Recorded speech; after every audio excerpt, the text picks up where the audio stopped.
Qurilish materiallari sanoati mamlakatimiz iqtisodiyotining barqaror o'sishiga yuqori hissa qo'shayotgan sohalardan biri. Amalga oshirilgan faol tarkibiy islohotlar natijasida o'tgan 8 yilda tarmoqning ishlab chiqarish hajmi 4 barobarga ortgan. Ayni kunda sohada 10 mingdan ortiq korxona faoliyat yuritmoqda. Yillik aylanmasi 100 milliard so'mdan ziyod ishlab chiqarish quvvatlari soni esa 150 tadan oshgan. Ishlab chiqarishning o'rtacha yillik o'sish sur'ati 9.2%, yalpi ichki mahsulotdagi ulushi esa 1.3% ga yetgan. Mazkur raqamlar binokorlik mahsulotlari ishlab chiqarish sohasining jadal rivojlanayotganini anglatadi. Iqtisodiy tadqiqotlar va islohotlar markazi ekspertlari tomonidan ushbu iqtisodiy ko'rsatkichlarning so'nggi 8 yillik natijalari tahlil qilindi.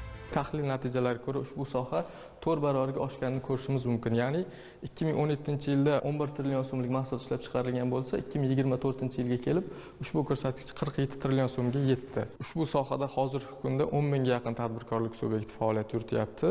Bu ko'rsatkich 2017-yilga nisbatan 9% ga oshganini ko'rishimiz mumkin. Qurilish mahsulotlari eksport haqida gapiradigan bo'lsak, o'tgan 2017-yilda 71 million dollarlik mahsulot eksport qilgan bo'lsak, 2024-yilga kelib bu ko'rsatkich 831 million dollarni tashkil etdi.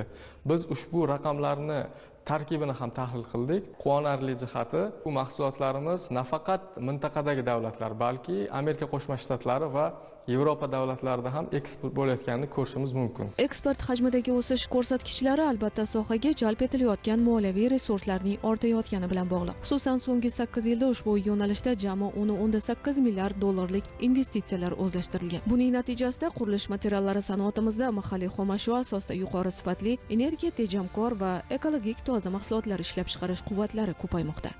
Ushbu sohaga kiritilgan investitsiya hajmini ko'radigan bo'lsak, so'nggi 8 yilda jami 10.2 milliard dollarlik investitsiya jalb qilingan. Ya'ni 2017-yilda bu ko'rsatkich 400 million dollar bo'lgan bo'lsa, 2024-yilning o'zida 2.2 milliard investitsiya jalb qilingan. Umumiy hisobda so'nggi 8 yilda 10.8 milliard dollar investitsiya jalb qilingan. Shuningdek, so'nggi 8 yilda yuqori talabga ega mahsulotlar ishlab chiqarish hajmi ham oshgan. Xususan, Portland sement 2 barobarga, qurilish vanasi 3.6 barobarga, lak bo'yoq mahsulotlari 2 barobarga, quvur va fittinglar 3.5 barobarga, keramik mahsulotlar esa 15 barobarga ko'paygan. Markaz ekspertlari erishilgan ushbu natijalardan kelib chiqib, sohaning kelgusi 5 yildagi iqtisodiy ko'rsatkichlari prognozini ham tahlil qilishgan. Soha keyingi 5 yilda 7.5% ga o'sishi prognoz qilinyapti va bu ko'rsatkichlar ishlab chiqarish hajmi hozirgi kunda 47 trillion bo'lgan bo'lsa, 5 yildan so'ng 73 trillion so'mga yetishi nazarda tutilyapti. Import hajmi esa hozirgi kunda 605 million dollar bo'layotgan bo'lsa, 2030-yilga kelib 437 millionga tushirilishi nazarda tutilyapti. Eksport hajmi esa 2030-yilga borib 1.3 milliard dollarga yetkazish nazarda tutilgan.